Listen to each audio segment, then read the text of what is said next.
어떤 분들은 이렇게 말합니다. 예배를 드릴 때는 마음이 뜨겁고 말씀을 들을 때는 정말 은혜가 되고 기도할 때도 눈물이 나고 마음이 움직이는데 이상하게 삶은 그대로라는 겁니다. 순간은 뜨거운데 집으로 돌아가면 다시 똑같은 말투가 나오고 똑같은 습관이 반복되고 똑같은 유혹 앞에서 또 흔들리는 자신을 보게 된다는 겁니다. 그래서 마음 한쪽에 이런 질문이 생깁니다. 내가 받은 은혜가 진짜 맞나? 내가 뭔가 잘못하고 있나? 왜 이렇게 변화가 더딘가?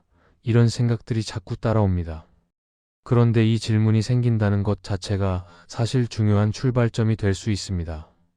그냥 넘어가지 않고 내 신앙과 내 삶 사이의 간격을 느끼고 있다는 뜻이기 때문입니다.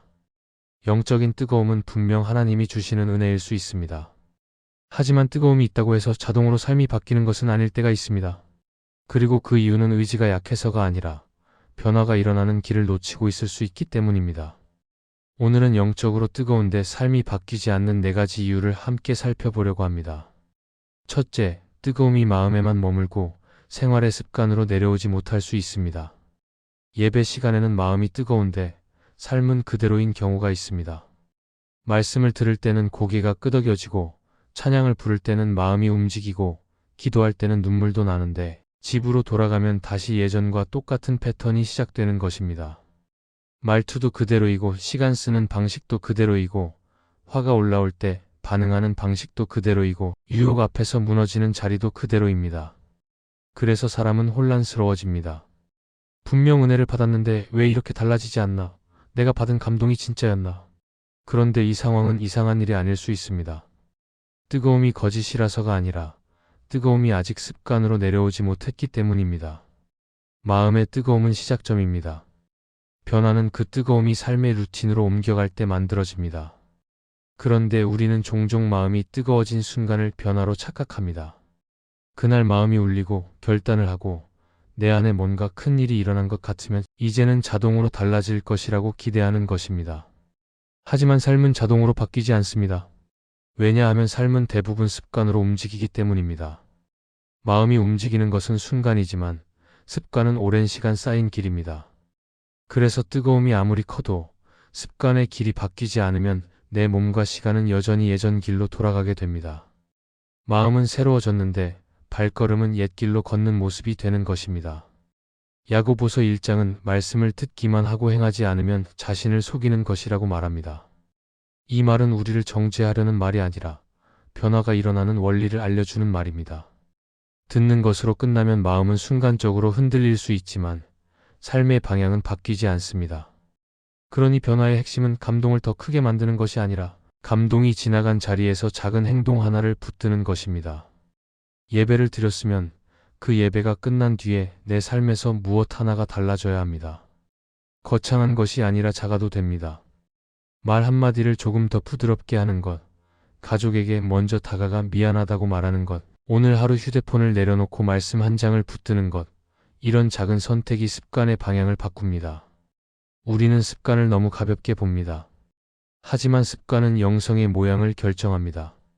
시간을 어떻게 쓰는지, 화가 날 때 어떤 말을 하는지, 피곤할 때 어디로 도망가는지, 불안할 때 무엇으로 위로를 찾는지, 이런 것들이 결국 내 신앙의 실제 모습으로 드러납니다.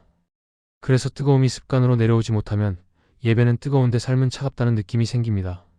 주일에는 마음이 하나님께 가까운데 월요일부터는 내 습관이 나를 다시 예전 자리로 끌고 가는 것입니다. 그러면 어떻게 해야 할까요? 뜨거움을 유지하려고 애쓰기보다 뜨거움을 행동으로 옮길 다리를 만들어야 합니다. 오늘 설교에서 마음에 남는 문장 하나를 적어두고 그 문장에 맞는 행동 하나를 정하는 것이 좋습니다. 내가 오늘은 말투를 조심하겠습니다. 오늘은 불평 대신 감사 한 가지를 말하겠습니다. 오늘은 기도 시간을 길게 못해도 짧게라도 꾸준히 하겠습니다. 이런 식으로요. 그리고 그 행동을 하루만 하는 것이 아니라 반복하는 방향으로 옮겨야 합니다. 변화는 결단이 아니라 반복에서 일어납니다. 반복이 쌓일 때 습관이 되고 습관이 바뀔 때 삶이 바뀝니다. 뜨거움이 마음에만 머물면 우리는 계속 감동을 찾아다니게 됩니다. 더 강한 예배, 더 좋은 설교, 더 큰 은혜를 찾아다니면서 그 순간의 뜨거움으로 살려고 합니다. 그런데 하나님은 우리를 순간의 감동으로 살게 하시기보다 일상의 순종으로 살게 하실 때가 많습니다. 그리고 그 순종은 작은 습관에서 시작됩니다. 오늘 받은 은혜가 진짜라면 그 은혜는 반드시 삶으로 내려올 길을 찾게 될 것입니다.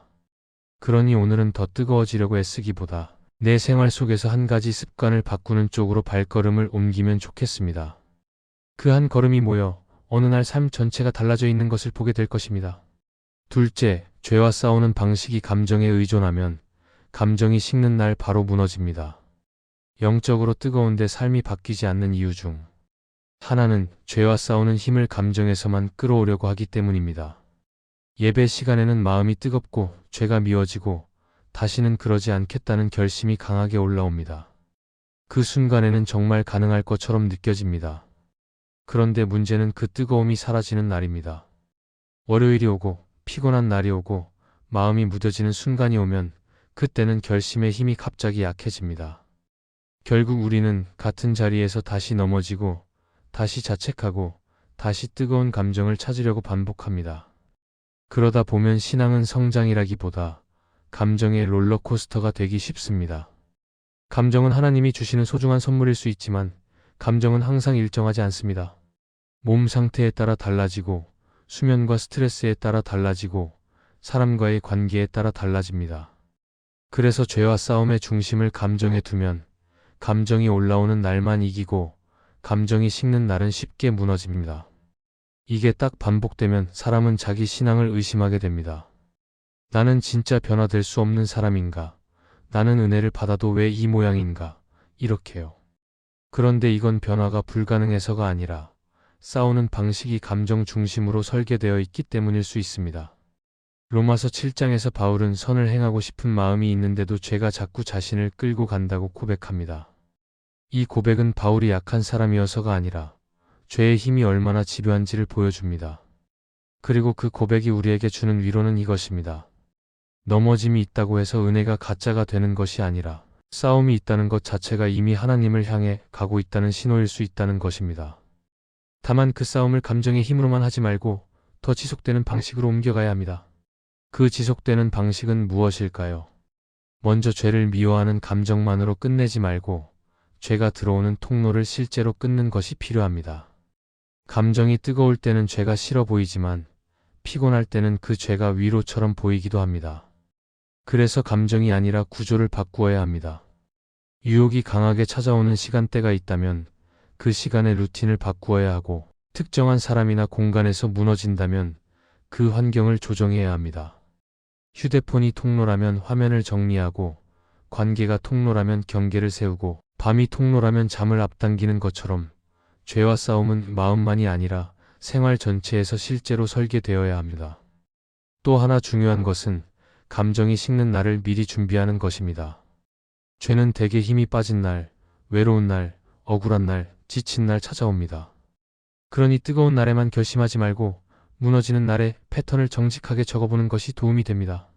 내가 언제 약해지는지, 내가 어떤 감정에서 죄로 도망가는지, 내가 무엇을 핑계로 넘어진다고 말하는지 이것을 알아야 싸움이 현실이 됩니다. 싸움이 현실이 되면 작은 대안도 준비할 수 있습니다. 유혹이 올라올 때 바로 기도 한 줄이라도 하고 바로 자리를 옮기고 바로 누군가에게 메시지 하나라도 보내는 것처럼 감정이 없는 날에도 할 수 있는 작은 행동을 미리 정해두는 것입니다. 그리고 죄와 싸움에서 가장 중요한 중심은 내 의지의 뜨거움이 아니라 하나님께 붙어있는 관계입니다. 요한복음 15장에서 예수님은 가지가 포도나무에 붙어 있어야 열매를 맺는다고 말씀하십니다. 열매는 순간의 감정에서 나오지 않고 붙어있는 관계에서 나옵니다. 붙어있는 관계는 특별한 하루가 아니라 반복되는 하루에서 만들어집니다. 기도가 길지 않아도 말씀이 많지 않아도 오늘도 하나님께 돌아오는 선택을 반복하면 그 반복이 결국 죄를 이기는 힘이 됩니다. 감정이 뜨거울 때 죄를 미워하는 것은 좋은 시작입니다. 하지만 삶이 바뀌려면 감정이 식는 날에도 걸을 수 있는 길이 있어야 합니다. 죄와 싸우는 방식이 감정에 의존하면 감정이 꺼지는 날 무너집니다. 그러나 싸움의 중심을 습관과 구조, 관계와 반복으로 옮기면 뜨거움이 없는 날에도 조금씩 앞으로 나아갈 수 있게 됩니다. 그러니 오늘은 더 뜨거워지려고만 애쓰기보다 내가 자주 넘어지는 길목을 하나 정리하고 그 자리에 작은 순종을 하나 심는 선택을 하면 좋겠습니다. 그 작은 순종이 쌓여 어느 날 삶이 바뀌어 있는 것을 보게 될 것입니다. 셋째, 은혜를 받았는데도 자아가 중심에 남아있으면 변화는 오래 못 갑니다. 영적으로 뜨거운 순간이 있습니다. 말씀을 들으며 마음이 찔리고 기도하며 눈물이 나고 하나님이 나를 만지신 것 같은 확신이 들 때가 있습니다. 그 뜨거움은 분명 은혜일 수 있습니다. 그런데도 시간이 조금 지나면 삶이 다시 예전으로 돌아가는 경우가 있습니다. 처음에는 달라진 것 같았는데 어느 순간 말투도 원래대로 돌아가고 관계도 다시 꼬이고 결정도 늘 하던 방식으로 흘러가 버립니다. 이럴 때 우리는 보통 의지가 약하다고 생각합니다. 더 노력해야 한다. 더 결단해야 한다. 더 뜨거워져야 한다. 이렇게요. 그런데 변화가 오래가지 않는 이유는 의지의 문제만이 아니라 중심이 누구였는지를 점검해야 할 때가 많습니다. 은혜를 받았는데도 자아가 중심에 남아있으면 변화는 오래 못 갑니다. 자아가 중심에 남아있다는 것은 하나님을 믿는다고 말하면서도 결국 내 삶의 기준이 나 자신에게 맞춰져 있다는 뜻입니다. 겉으로는 하나님을 따르는 것처럼 보이지만 실제 선택의 순간에는 내 자존심, 내 체면, 내 안전, 내 계획이 가장 먼저 보호되는 것입니다. 그래서 은혜를 받아도 변화가 오래가지 않습니다. 왜냐하면 변화는 내가 원하는 방식으로 나를 더 좋게 만드는 일이 아니라 하나님이 주인이 되시는 방향으로 삶이 재정렬되는 과정이기 때문입니다. 그런데 자아가 중심에 남아있으면 신앙도 결국 내가 주도권을 쥔 채 하나님을 도움으로 사용하는 모양이 되기 쉽습니다. 그러면 뜨거움이 있는 날에는 하나님을 높이는 것 같지만 마음이 식거나 상황이 흔들리면 결국 내가 주인이 되어 다시 핸들을 잡아버립니다. 이때 나타나는 특징이 있습니다. 하나님을 사랑한다고 말하면서도 내 인정 욕구가 줄지 않습니다. 은혜를 받았다고 말하면서도 내 말이 옳아야 직성이 풀립니다. 기도는 많이 하는데 내 계획이 틀어지면 쉽게 불안해집니다. 헌신도 하는데 누가 알아주지 않으면 마음이 서운해집니다. 이런 모습들은 신앙이 없다는 증거가 아니라 신앙의 중심 자리에 여전히 내가 앉아있을 수 있다는 신호입니다. 자아가 중심에 남아있으면 하나님을 따르는 것 같아도 결국 내 감정이 기준이 되고 내 자존심이 기준이 되고 내 손해와 내 이익이 기준이 됩니다. 그러면 하나님이 이끄시는 변화의 방향과 내가 원하는 변화의 방향이 자꾸 충돌합니다. 충돌이 반복되면 사람은 지치고 결국 익숙한 길로 돌아가 버립니다. 누가복음 18장에서 바리새인은 기도하며 자신이 얼마나 잘하고 있는지를 말합니다. 반대로 세리는 하나님 앞에서 자신을 내려놓고 긍휼을 구합니다. 두 사람 모두 기도는 하지만 중심이 다릅니다. 한 사람은 하나님 앞에서도 자신을 세우고 다른 한 사람은 하나님 앞에서 자신을 내려놓습니다. 이 장면이 보여주는 핵심은 이것입니다. 하나님은 우리의 겉모양보다 중심을 보시고 변화는 그 중심이 바뀔 때 시작된다는 것입니다. 자아가 중심에 남아있으면 기도도 결국 나를 포장하는 도구가 될 수 있고 헌신도 결국 나를 드러내는 수단이 될 수 있습니다. 그러면 은혜의 뜨거움은 잠깐 지속되지만 삶을 바꾸는 깊은 변화로 이어지기는 어렵습니다. 그래서 이 부분에서 중요한 적용은 나를 비하하라는 말이 아닙니다. 자아를 없애라는 말도 아닙니다. 중심을 바꾸라는 말입니다. 내 삶의 중심을 내가 쥐고 있는지 하나님께 드리고 있는지 그 방향을 바꾸는 것이 필요합니다. 그리고 그 변화는 감정으로 확인하기보다 선택으로 확인됩니다. 내 자존심을 지키고 싶은 순간에 한번 양보해 보는 것, 내 말이 맞아야 하는 순간에 한번 내려놓아 보는 것, 내 계획이 깨질 때도 하나님을 신뢰하는 선택을 해보는 것, 내 마음이 불편해도 진실을 말하고 책임을 지는 것, 이런 선택이 중심을 바꾸는 길입니다. 또 자아가 중심에 남아있으면 회개가 어려워집니다. 회개는 내가 무너지는 느낌이 들기 때문입니다. 그래서 변명과 설명이 늘어나고 책임을 다른 곳으로 돌리기 쉽습니다. 하지만 하나님이 주인이 되시면 회개는 무너짐이 아니라 회복의 문이 됩니다. 내 자아가 내려갈수록 하나님의 은혜가 더 분명해지고 내가 붙잡던 것들이 내려갈수록 하나님이 붙드시는 손이 더 선명해질 것입니다. 영적으로 뜨거운데 삶이 바뀌지 않는 이유는 은혜가 없어서가 아니라 은혜를 경험한 그 자리에 여전히 내가 왕처럼 앉아있기 때문일 수 있습니다. 오늘은 그 자리를 조금 비워드리면 좋겠습니다. 하나님이 중심이 되실 때 변화는 억지로 붙잡는 결단이 아니라 자연스럽게 이어지는 삶의 방향으로 자리 잡게 될 것입니다. 넷째, 관계가 변하지 않으면 영성은 뜨거워도 삶은 제자리일 수 있습니다. 영적으로 뜨거운 시간을 보내고 나면 우리는 보통 개인의 변화부터 기대합니다. 기도가 늘어나고 말씀을 더 읽고 마음가짐이 달라지기를 바랍니다. 그런데 시간이 지나도 삶이 크게 달라지지 않는 경우가 있습니다. 그 이유 중 하나는 관계가 그대로 남아있기 때문입니다. 신앙은 혼자만의 영역처럼 보이지만 실제 삶의 변화는 대부분 관계 안에서 드러납니다. 말투가 달라지고 태도가 달라지고 반응이 달라지는 자리는 늘 사람 사이입니다. 그래서 관계가 그대로라면 아무리 마음이 뜨거워도 삶의 모양은 쉽게 바뀌지 않습니다.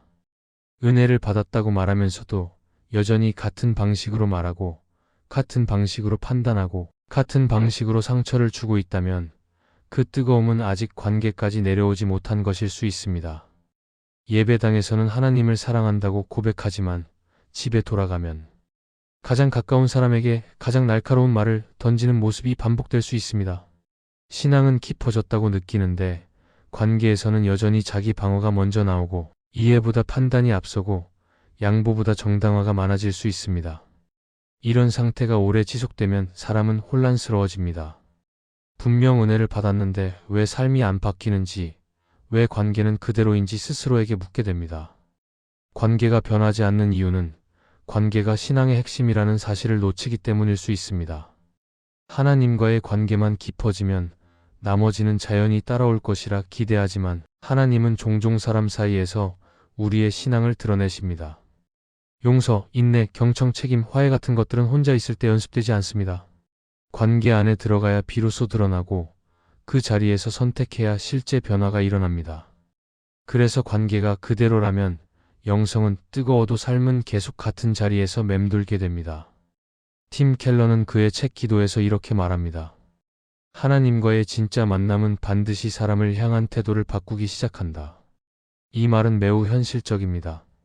하나님과 깊이 만났다면 그 만남은 반드시 말의 온도, 판단의 속도, 용서의 방향에서 흔적을 남기게 됩니다.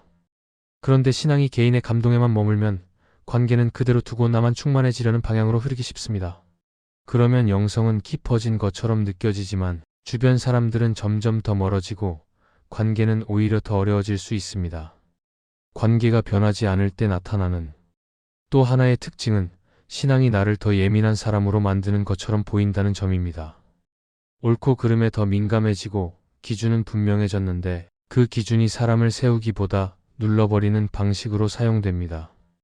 그러면 관계는 숨을 쉬지 못하고 결국 갈등이 반복됩니다. 신앙이 깊어질수록 관계가 더 어려워진다면 그건 성숙의 과정이 아니라 방향을 점검해야 할 신호일 수 있습니다. 하나님을 닮아간다는 것은 옳아지는 것만이 아니라 부드러워지는 것, 이기는 것보다 품는 것을 배우는 과정이기 때문입니다. 그래서 이 본론에서 중요한 적용은 더 많은 관계를 바꾸려 애쓰라는 말이 아닙니다. 단 하나의 관계라도 괜찮습니다. 가장 자주 부딪히는 사람, 가장 불편한 사람, 가장 피하고 싶은 사람과의 관계에서 내 신앙이 어떤 모습으로 드러나고 있는지를 살펴보는 것입니다. 말투 하나, 태도 하나, 반응 하나를 바꾸는 선택이 필요할 수 있습니다. 먼저 사과하는 것, 끝까지 설명하지 않고 멈추는 것, 상대의 말을 끝까지 듣는 것, 그 작은 선택들이 관계를 바꾸고 관계를 통해 삶을 바꿉니다. 영적으로 뜨거운데 삶이 바뀌지 않는 이유는 은혜가 부족해서가 아닐 수 있습니다. 은혜가 아직 관계까지 내려오지 못했기 때문일 수 있습니다. 오늘은 내 신앙이 사람 사이에서 어떤 모습으로 드러나고 있는지를 돌아보면 좋겠습니다. 관계가 변하기 시작할 때 비로소 삶도 조금씩 다른 방향으로 움직이게 될 것입니다. 이 말씀이 마음의 은혜가 되셨다면 좋아요와 구독으로 함께 해주세요. 그리고 댓글에 아멘이라고 남겨주시면 하나님의 은혜가 더 많은 사람들에게 전해질 것입니다. 여러분의 삶 위에 하나님의 은혜가 언제나 함께 하시기를 바랍니다.